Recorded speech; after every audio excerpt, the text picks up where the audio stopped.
미국 현지 시간 7월 29일 2분기 GDP 증가율이 굉장히 안 좋게 나왔습니다. 시장이 폭락할 줄 알았는데 그렇지 않았습니다. 3대 지수가 모두 다 상승한 채로 마감이 되었습니다. 이유가 무엇일까요? 오늘은 1교시, 2교시, 3교시 한 영상에 담았습니다. 올릴 영상이 많기 때문에 그렇습니다. 바로 출발합니다. 오랜만에 렛츠고!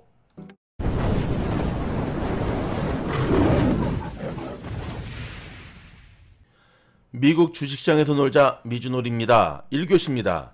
오늘 GDP 발표가 굉장히 안 좋았죠. 투자자들이 정말 실망할 만한 지표였는데요. 의외로 시장이 상승했습니다. 다우 플러스 0.44, 나스닥 플러스 0.11, S&P 500 플러스 0.42, 3대 지수 모두 마지막에는 흐르면서 끝났음에도 불구하고 상승으로 마무리가 됐다는 것을 보면 장중에는 얼만큼 많이 올라간지 예측이 되시죠? 자, 미국의 상무부가 2분기 미국의 GDP가 전기 대비 6.5% 증가했다고 밝혔습니다. 이는 로이터 통신이 집계한 예상치 8.5%를 크게 밑도는 수치였습니다. 통기 때도 말씀드렸지만 8.5%를 예측했는데 7.5도 아니고 6.5가 나왔다는 거는 야, 오늘 피바다겠구나 생각을 했는데요. 아니었습니다. 역시 요즘 시장 정말 한치 앞을 모릅니다. 예상을 늘 비껴가는 반대 포지션으로 움직이는데요. 시장의 일부 전문가들은 GDP 지표가 예상을 밑돌면서 연준이 테이퍼링 및 기준금리 인상 계획과 관련해 비둘기파적인 태도를 강화할 수밖에 없을 것이다. 앞으로도 계속. 그래서 시장이 이렇게 움직였다라고 조심스러운 분석을 내놓았습니다.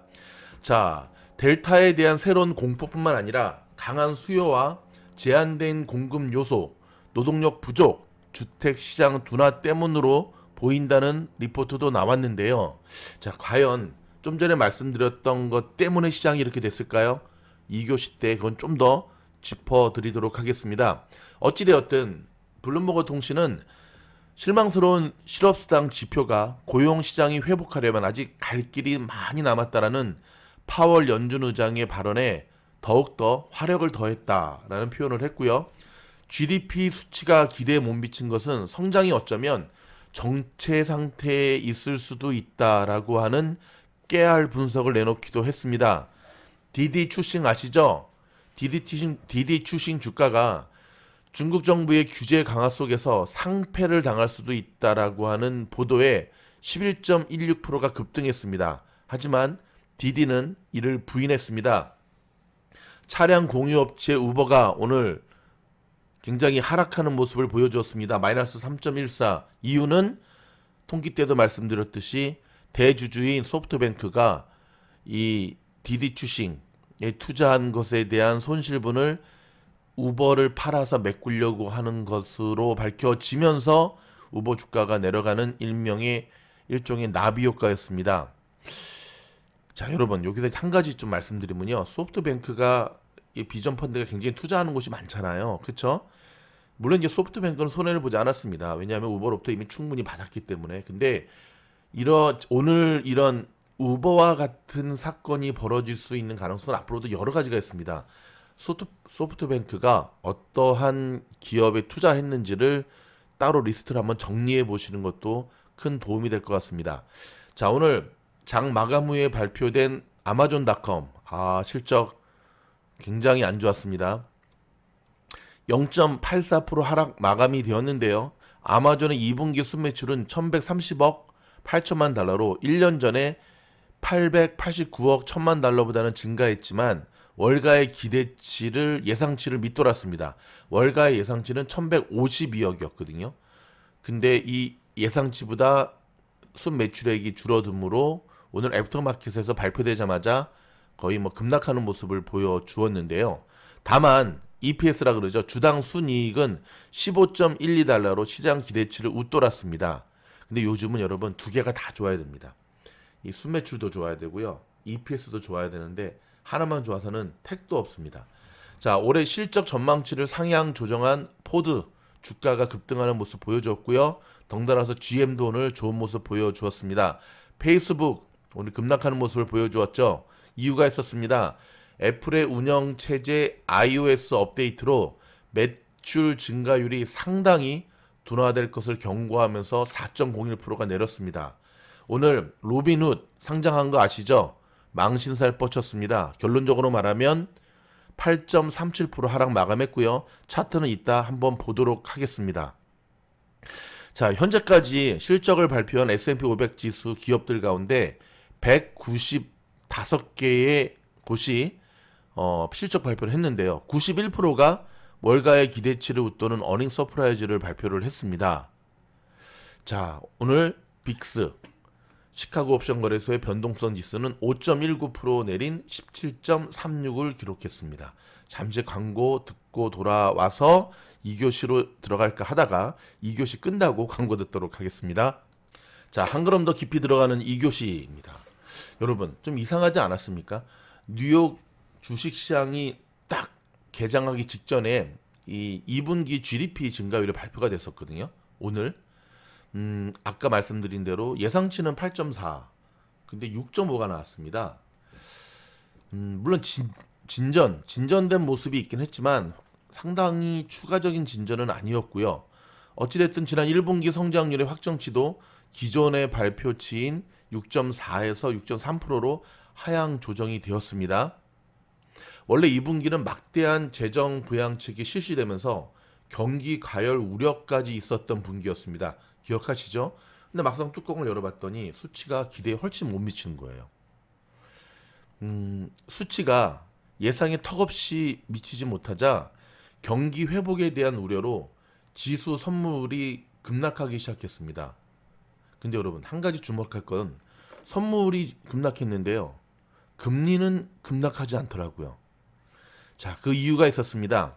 세부 내용을 살펴보니까 그 원인이, 오늘 GDP 이 실적에 안 좋게 나온 원인이 재고 감소, 연방정부 지출의 감소, 주거용 투자 감소 등이었기 때문에 그렇습니다. 반면에 미국 경제활동의 70%를 차지하는 개인 소비는 11.8%에 급증해 예상 10.5%를 능가했고요. 1분기 11.4%보다도 높아진 것입니다. 그렇다면 여러분, 재고가 줄어든 이유는 무엇일까요? 그렇죠. 개인 소비를 보듯 수요는 예상 이상의 호조를 많이 보였는데 공급이 따라가주지 못한 것. 오늘 AMD가 어제에 이어서 급등했거든요. 왜 급등했는지 아십니까? AMD CEO가 인터뷰를 한 내용 가운데 상당히 희망적이고 현실적인 내용들이 있기 때문에 날아가는 AMD에 날개를 달아준 거였거든요. 자, 이곳 미국 현지의 월가 관계자는 공급망 혼란이 줄어들면 재고가 다시 적정 수준까지 높아질 것이고 이는 다음 분기 성장률에는 플러스 요인이 될 수 있다. 그래서 오히려 경기가 지금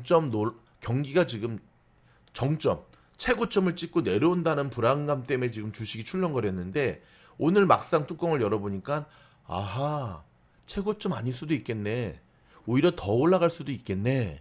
라고 하는 분석이 깔렸던 겁니다. 오늘 왜 3대 지수가 올라간지 아시겠죠? 자, 사실 애틀란타 연방은행이 집계하는 GDP 나오는 이번 분기 6.4%의 성장률을 정확하게 이겨냈었습니다. 아, 이거 애틀란타 연방은행 이번에 주목받겠네요. 지난 27일 기존의 7.4%를 6.4%로 낮췄거든요. 쪽집게 도사입니다. 주시할 거는요, 월가의 3분기 GDP 추정치도 꾸준히 낮아지는 추세입니다. 낮아지고 있다는 추세죠. 최근 골드만삭스도 3분기와 4분기의 성장률을 각각 1포인트씩 낮은 리포트를 내놓았습니다. 실망스러운 지표는 GDP의 증가율만은 아니었습니다. 지난 24일로 끝난 한 주간의 실업부기업 청구 건수도요, 전주보다 24,000건이 감소한 40만 건으로 집계돼 예상치 38만 건을 웃돌았습니다. 한 38만 건 정도 나오겠다, 실업 청구 수당. 근데 2만 건이 더 높았어요. 자꾸 예상치를 뛰어넘는 안 좋은 지표의 발표였거든요. 지난 17일로 끝난 주간의 청구 건수는 41만 9천 개에서 42만 4천 건으로 하향 조정이 되었습니다. 전주보다는 줄었지만 40만 건 수준이 이어지는 부담스러운 모습이었고요. 이것도 진전은 있지만 상당한 추가 진전에는 못 미치는 모습이었습니다. 그래서 오히려 이런 모습을 보고 시장이 안도의 한숨을 쉬었던 겁니다. 왜냐하면 테이퍼링 늦어지겠네. 실업 청구 수당 건수가 높아졌으니까 아직 고용 문제가 해결이 안 되고 있네. 근데 여러분, 이렇게 한 번 한 번 연기되는 걸로 지금 몇 달째 연기가 되고 있는데 이게 언제까지 갈지는 좀 더 지켜보아야겠죠. 자, 고용 지표 중에 월가가 유심히 보는 거는 다음 주 6일 발표될 8월 고용 보고서입니다. 일명 7월의 신규 고용 보고서인데요. 월별 신규 고용 수치와 실업률은 가장 중요한 고용 지표지요. 월가는 7월에 약 100만 개의 일자리가 만들어졌을 것으로 관측하고 있는데요. 지난 6월이 85만 개 정도였습니다. 월가 관계자는 만약에 100만 개 이상의 일자리가 만들어진 것으로 나온다면 테이퍼링의 예상 시기가 빨라지면서 금리가 올라갈 촉매자가 될 것이라고 설명을 했고요. 다만 고용지표의 본격적인 회복은 어제도 말씀드렸고 계속 말씀드리고 있지만 백투스쿨이 시작이 되는 9월이 될 것으로 예측을 하고 있습니다. 이거는 모든 기관에서 예측하기 때문에 어느 정도 다 맞아 떨어질 것으로 보여집니다. 자, 10년물 금리 연 1.23에서 1.28 수준으로 안정적인 흐름을 보였습니다. 야, 이 지난 2분기 지난 봄에 1.6, 1.7, 1.8 참 그 시절이 있었는데 불과 몇 달 전이었잖아요. 그쵸? 자, 오늘은 전달보다 3.8 bp가 상승한 1.272로 장을 마쳤는데요. 오늘 1시 재무부가 실시한 620억 달러 규모 7년물 국채 입찰이 수요는 저조했지만 금리에 큰 영향은 주지 않았습니다. 자, 채권 관계자는요, 최근 국채 입찰을 보면 금리가 조금만 더 내려가도 수요가 줄어드는 게 나타난다면서 이런 점에서 지금 금리가 바닥이라는 관측이 강해지고 있다고 말했고요. 얼마 전까지 바닥 없이 하락하는 금리가 시장의 우려를 자아낸 점을 고려하면 오히려 금리 상승은 긍정적일 수 있다라는 걸 이야기했습니다. 오히려 10년물 입찰 결과보다는 애플의 650억 달러 규모의 회사채 발행 소식이 시장에 더 큰 영향을 미쳤습니다. 애플이 최장 만기 40년짜리 채권을 내놓는다는 소식이 나오자 국채 시장에서 금리가 2bp가량 오르는 모습을 보여주었습니다. 그래서 여러분 또 질문을 하실 수 있잖아요. 아니, 애플은 시가총액 1위고 현금 자산 보유가 가장 많은 기업 가운데 하나인데 왜 갑자기 애플이 채권을 발행하지? 자, 그 이유는요, 자사주 매입 자금을 마련하기 위해서입니다. 자, 어저께 구글이 알파벳이 자사주 매입한다라고 하는 걸 딱 하니까 날라갔잖아요. 원래 자사주 매입에 대한 이 메리트가 있는 기업이 원래 애플이었잖아요. 애플. 그렇죠? 근데 애플이 해외에서 번 돈을 들여와서 자사주 매입에 쓴다면 들어올 때 엄청난 세금을 내야 됩니다. 하지만 채권을 발행해서 쓰게 되면 세금을 아낄 수 있습니다. 이야, 머리 좋죠? 예, 머리가 좋죠. 자, 이에 대해 일부에서는 앞으로 기업들의 자사주 매입이 본격화되면서 뉴욕 증시에 버팀목이 될 것이라는 기대도 나오고 있고요. 2분기 실적을 보면 기업들의 이익은 급증하고 있는 것은 또 이런 주장을 뒷받침하고 있지요. 자, 뱅크 오브 아메리카의 리포트는요, 국채 금리가 오르지 않는 건 연준이 2023년 이후에도 기준금리를 기조적으로 올릴 여력이 없을 것이라는 전망이 되기 때문입니다. 연준 못 올려 이런 생각들이 지금 팽배해 있습니다. 9조 달러에 달하는 천문학적인 돈을 부양책을 통해 퍼부었는데도 8%가 아닌 6% 수준의 GDP가 나오는 정도라면 얼마나 기준금리를 올릴 수 있을지 못 올린다는 거죠. 실제 이런 이야기들을 미국 현지에서는 계속해서 나오고 있습니다. 지난 2008년에 글로벌 금융위기에서 미국 경제가 회복된 뒤에 연준은 2015년 12월 기준금리를 올리기 시작했습니다. 기억하시죠? 2018년 12월까지 0.2포인트씩 9번에 걸쳐서 올렸는데요. 기준금리는 2.25에서 2.50%까지 됐거든요. 지금은 거의 더블이죠. 근데 10년물 수익률은 같은 해 11월에 3.2%에서 꼭지를 찍었고요. 하지만 시장이 흔들리고 경기가 꺾이자 파월은요, 다음 해 7월부터 다시금 금리 인하를 단행합니다. 즉 팬데믹이 터지기 전 10년물의 금리는 지금과 비슷한 1.3에서 1.5 수준이었다는데 우리는 주목할 필요가 있습니다. 지금은 부채가 그 당시보다도 훨씬 많아진 상황입니다. 금리를 조금만 올려도 경기에 미치는 부정적 영향이 커질 수밖에 없다는 뜻이죠. 또 아직 델타 변이 끝나기도 전에 람다 변이, 그 다음에 백신의 보급은 지금 굉장히 정체 상태, 이 모든 것들이 쉽게 연준이 금리를 올리지 못할 것이다 라고 하는 주장에 근거를 제시하고 있는 거죠. 연준이 내년 말부터 기준금리를 올린다고 해도 한두 번 정도의 일회성에서 끝일 것이다 라고 전망을 하기도 합니다. 정말 최대로 잡아도 5번 정도 기준금리를 올리면 끝이다 라고 보는 견해도 지금 미국 현 상황을 그대로 대변한다 라고 보시면 됩니다. 자, 연준의 많은 이런 모습 속에 미국 현지의 리포트들은 이런 의견을 쏟아내고 있기도 하는데요. 시장이 이런 시각을 바꾸려면 100만 개씩의 일자리가 몇 달간 생겨야지 정말 고용지표가 좋게 나오는데, 민주당이 추진하는 4조 달러 규모의 인프라 법안이 통과돼 부양책이 지속되어야 할 것이라고 설명을 하는데요. 쉽지 않죠. 지금 이제 공화당이 더 이상 허락지 않고, 공화당뿐만 아니라 너무 쏟아 부으니까 사람들이 일을 안 하려고 하는 부작용이 나타나면서 사실 이것도 쉽지가 않은 모양새입니다. 만약 금리가 여러분 1.2에서 1.5%대에서 오랫동안 올라가지 않고 머물게 된다면 주식의 밸류에이션은요 비싸지 않을 수도 있습니다. 이렇게 보면 주식 시장은 호재입니다. 호재. 골드만삭스가 현재 S&P 500 지수의 연말 목표치를 4,300으로 유지하고 있거든요. 자, 10년물 금리가 1.9까지 상승하고 S&P 500의 P/E가 22배를 유지할 것으로 관측하기 때문에 이런 수치가 나온 건데, 만약에 금리가 1.6%를 유지한다면 자, P/E 기준 23배의 밸류에이션이 가능하고요.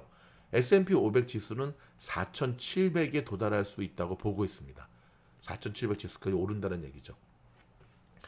결국 오늘 실망스러운 경제 지표에도 다우지수가 가장 좋은 모습을 보인 이유는 바로 여기에 있다는 사실을 기억하셔야 됩니다.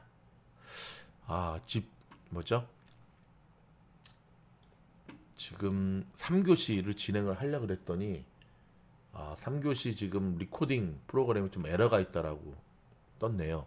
죄송합니다. 지표 분석은 여러분 오늘은 뭐 보시면서 할 수 있을 텐데, 내일 그 라방 때 아침 이제 라방 하잖아요. 한국은 오늘 밤에, 그때 이어서 같이 분석해 드리는 것으로 하도록 하겠습니다. 여러분, 저의 영상이 도움이 되었다 한다면 말하지 않아도 좋아요, 구독, 알림은 미즈노를 향한 여러분의 사랑입니다. 사랑입니다. 그러면 내일 라방 때 뵙겠습니다. 감사합니다. 미즈노의 모든 영상은 무료입니다. 많은 분들이 이 좋은 영상을 무료로 들어도 되나 싶어 감사하시는데 괜찮습니다. 무료로 들으시면 됩니다. 유료할 계획이 없습니다. 하지만 영상에서 미처 다루지 못하는, 영상은 원웨이적인 방법이잖아요. 함께 소통하면서 줌을 통해서 공부하는 클래스가 있습니다. 바로 매월 하는 라사모와 함께하는 원포인트 레슨입니다.